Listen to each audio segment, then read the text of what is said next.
Part 1. You will hear a conversation between a woman and the librarian. Now you have some time to look at questions 1 to 6.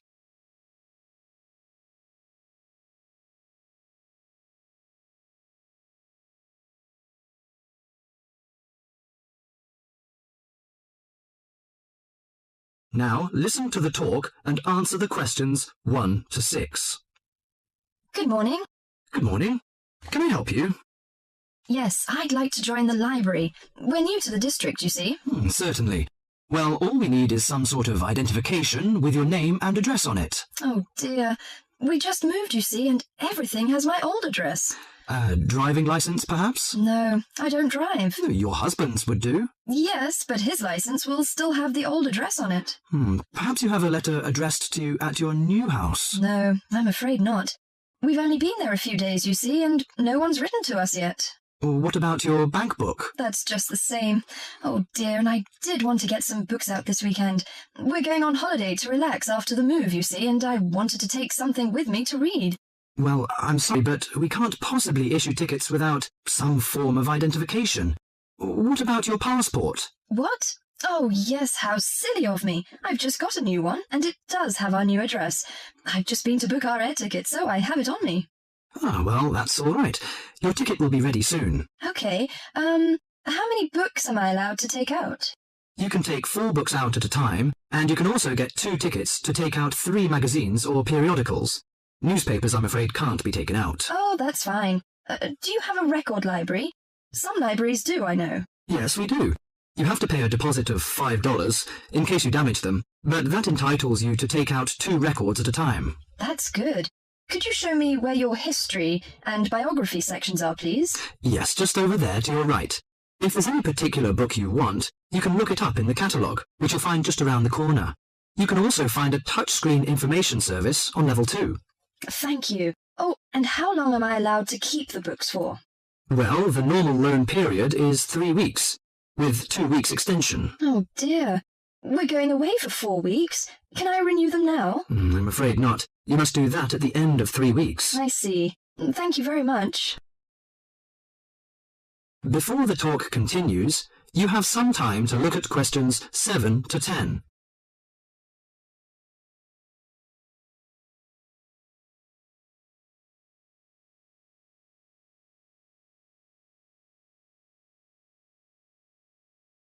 Now listen to the talk and answer the questions 7 to 10. Well, let's go into some details. Your name, please, madam? My name is Barbara. The surname is Cooper. It's spelt as C-O-O-P-E-R. Fine. And what's your contact number? If we have new books coming, we can contact you in time. Good. You can call me on 723-6518, but it's better after 5 p.m. You know I have to work during the daytime. Do you need the office number? I don't think so. It's enough. Could you tell me the address? I lived in King Road, but of course you need my new address. It's 25 St. Mary Road, Hanwell. That's Hanwell. Is that right? Yes. Do you need the passport number? I just brought it with me. Here you are. Yes, thank you. The number of your passport is G5798-0942. OK, and your ticket is ready. The number is M930123. Thank you. Could I take a look around and check out some books? Of course, as you like. That is the end of Part 1. You now have half a minute to check your answers.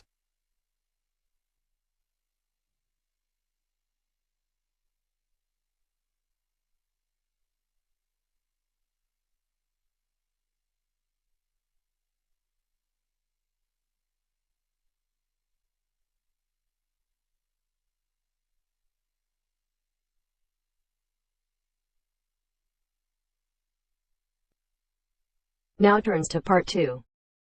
Part 2.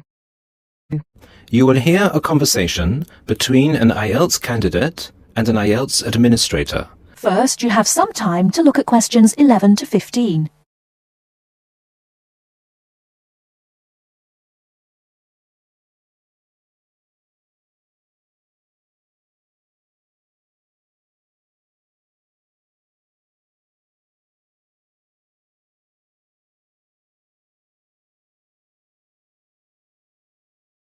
Now, listen carefully and answer questions 11 to 15. Good afternoon. I'm applying for a master's program at the University of Exeter in the UK. I'm planning to register for the IELTS exam at your centre next month. I have some questions I'd like to ask you before I register, if that's okay. Certainly. Would you be taking the academic module? I think so, but I'll have to contact the university just to make sure. You'll probably need the academic because most universities don't accept the general training. And anyway, the procedures to register for the exam are the same for both the general and the academic modules. Good. My first question is whether I sit all parts of the exam on the same day. I don't live here, you see, and for me it would be more convenient to do all the papers on the same day. Unfortunately, the speaking part is scheduled for Thursdays, and reading, writing and listening tests take place on Saturdays. We can't change the days, I'm afraid. That's a pity. Well, never mind. What sort of documents do I need to bring in order to register? You'll have to fill in the IELTS application form and bring an ID, a copy of your ID, and 2 passport-size photos on a white background. Will any ID do? We only accept original passports and national IDs. That's good to know. Did you say that reading, writing and listening are scheduled for Saturday? That's right. Will I get a break in between the papers? I'm afraid there aren't any breaks between the papers. Each paper takes an hour to complete, so it's 3 hours straight through. You'll first do listening, and then reading, followed by the writing test. This is a standard requirement from Cambridge. Before you hear the rest of the talk, you have some time to look at questions 16 to 20.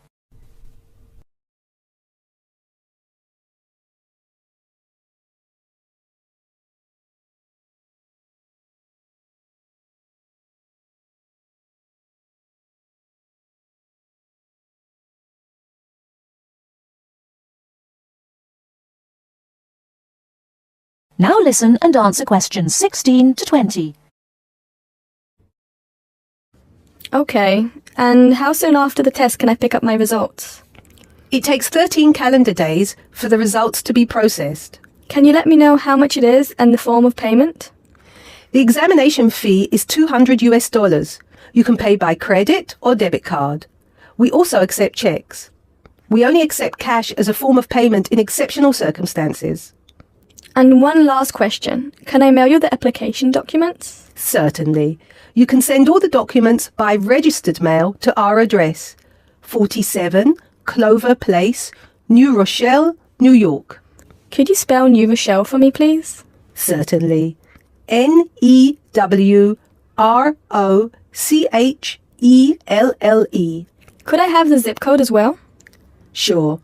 Our zip code is 10806. Thanks. You can also email us at inquiry@examsmail.com or phone us at 325-9082. I think that's all. Thank you very much for all the information. Bye. You're welcome. Goodbye. That is the end of part 2. You now have half a minute to check your answers.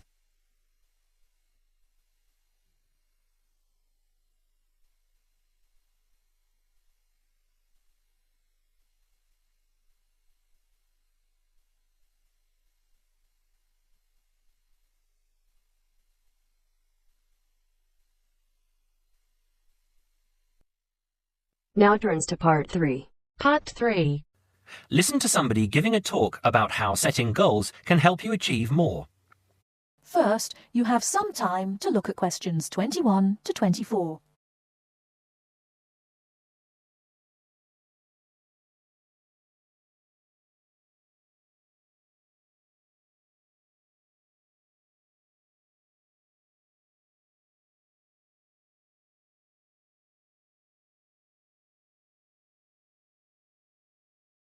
Now, listen carefully and answer questions 21 to 24.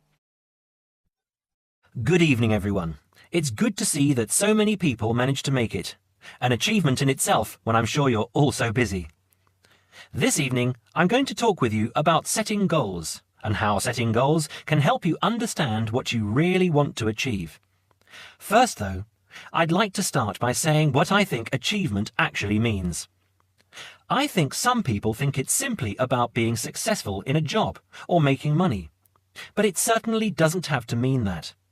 Achievement is simply accomplishing goals that you set for yourself, doing what you plan to do, and people might plan to do all sorts of different things. Achievement is about realizing your dreams. I would also like to say that to achieve, you must have belief. Belief that you can do whatever it is you want to do. There is more to achievement than simply wanting to do something. Anyone can say that they want something, but actually getting it is not so easy. To get it, you must believe that it is yours. Not having belief is the main reason that so many people do not achieve. If you really want something, you must talk and act like you already have it. Then you have belief, and then you will achieve. So, goal setting. Goal setting is about imagining the future and then turning the dream into a reality. Setting goals helps you to be clear about what you really want and helps you concentrate on getting what you want. Setting goals will help you see what is stopping you from knowing what's important. And because achieving goals makes you feel good, you will be more confident and succeed more easily. Goal setting is something that all achievers do, whether they are high flyers in business or successful athletes. It is important that you set both long-term and short-term goals. First, you need to have an idea of what you want from life. I call this the big picture. Then you break this down into a number of smaller goals that you need to achieve in order to achieve the overall goal. As I say, the first step is to see the big picture. Think about what you want in the next 15 or 20 years. Doing this will influence all the smaller goals that you set yourself. Before you hear the rest of the talk, you have some time to look at questions 25 to 30.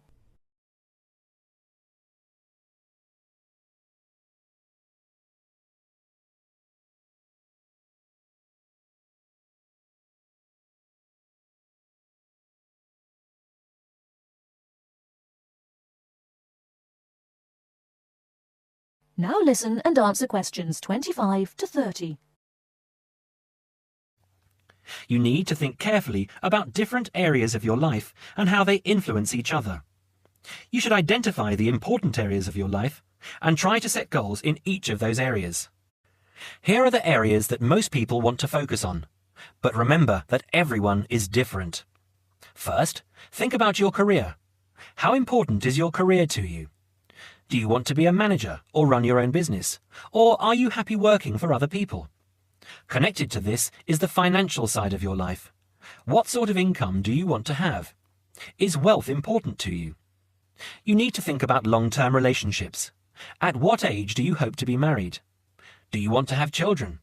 How much time do you want to spend with the people you love? You need to think about your health and how that could change what you can achieve. How will you stay healthy as you get older? Do you do anything that is not good for your health? And how will you try to do those things less, or stop doing them completely? Finally, you need to think about your free time, your hobbies and interests. How much time do you want to have to do what you really enjoy? It is difficult to achieve goals in one area if you feel that you don't have the time to do the things that really make you happy. Now, when you have this overall picture, try to set yourself one goal for each area. Make sure the goals are what you really want and not what you think other people want from you. Of course, in life, it is important to make the people around you happy, but you must focus on what you want. Now, I will go on to talk about how to break your lifetime plan down into short-term goals. But first, does anyone have any questions about what I've said so far? That is the end of part 3. You now have half a minute to check your answers.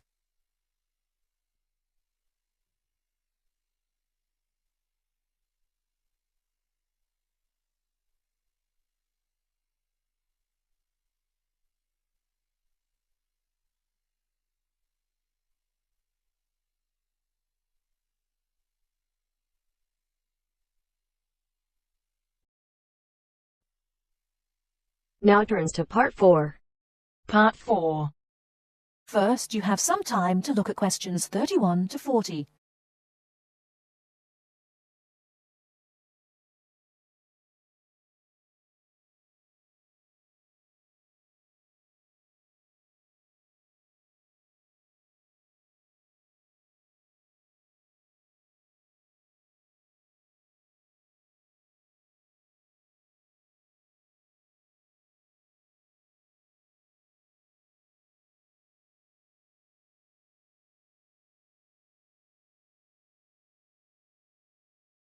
Now listen carefully and answer questions 31 to 40. Hello and welcome. My name's Carolyn Tan. Just as there are a great number of different courses and places to study here, the teaching methods used and the skills you need will vary, depending on the subject you study and the college or university you attend. All courses vary, but most include some of the teaching methods I'm going to talk about today. Generally speaking, in some subjects, you will have timetabled classes for most of the week. In others, you may only have a few hours timetabled and will be expected to work independently for a substantial amount of time. Working independently is crucial at university. I'm going to go over the three main types of teaching method you will have here. These are lectures, seminars, and tutorials. There are other methods that you will come across, like workshops, group work, and practical work, but I'll describe the three main types for now. I'll briefly describe what they are and try to give you some helpful advice in dealing with them. Let's start by looking at lectures. These are large classes, usually lasting around 1 hour, where a lecturer or tutor talks about a subject and the students take notes. On some courses, there can be over 100 students in a lecture. Unfortunately, there is usually little or no opportunity to ask questions during the lecture. Lectures are usually intended to do three things. Firstly, to guide you through the course by explaining the main points of a topic. Secondly, to introduce new topics for further study or debate. And thirdly, to give you the most up-to-date information that may not be included in textbooks. So as you can see, it's essential to go to lectures. Of course, you need to take notes in lectures. Remember, you don't need to write down everything the lecturer says. Try to concentrate on the main points and important details. Most lecturers use stories, examples, and even jokes to illustrate a point, and you shouldn't write these down. When you take notes in lectures, abbreviations and symbols for common words and terms can help you write faster. If there is something you don't understand, make a note to ask after the lecture or in a tutorial. Most students try to write up their notes after a lecture. It's a good idea to try to be organised. Keep your notes from your lectures in order in a file, but don't just file the notes away until your exams. Read through them regularly, as this will help you with your revision. It's really important to go over your lectures. As an international student, the lecturer will recognise that you may need more help in lectures and that you may want to record the lecture on a digital recorder. If you do want to do this, ask the lecturer's permission first. They will usually agree. Finally, don't worry if you find it difficult to understand the lecturer at first. This will get easier as you get used to their style and as your English improves. Okay, that's enough about lectures. Let's have a look at seminars now. Seminars are smaller classes where students and a tutor discuss a topic, and they often last about the same time, if not longer than lectures. You will know in advance what the topic is, and the tutor will usually ask some students to prepare a short presentation for discussion. Seminars are usually meant to encourage debate about an issue. This means different opinions will be expressed by the tutor and students. The aim is not for students to be told the correct answer, but to understand different arguments and make judgments about them. This process helps you learn to analyse topics critically. Some international students find that seminars can be a bit frightening, especially if they're not used to this kind of teaching. Don't worry. Many other students feel the same at first. Participating actively in seminars is an important part of the learning process, so try to contribute, even if it seems difficult at first. It is best to do some reading before each seminar, so that you are familiar with the topic and can follow and contribute to the discussion. It may help you to make notes before the seminar of any points you would like to make. If you're having difficulty in seminars, discuss this with your tutor. And finally, I'll give you information on tutorials. Tutorials are meetings between a tutor and an individual student or small group of students. These usually last between 15 and 30 minutes. In a tutorial, the tutor will give you advice and guidance on a piece of work you are doing or a piece of work you have completed, or even a problem you may be having with a topic or with study methods. You should try to ask questions during tutorials about your work or about topics raised in lectures and seminars. Well, that's all for teaching methods. I'll go on now to talk about the different kinds of examination. That is the end of part 4. You now have half a minute to check your answers.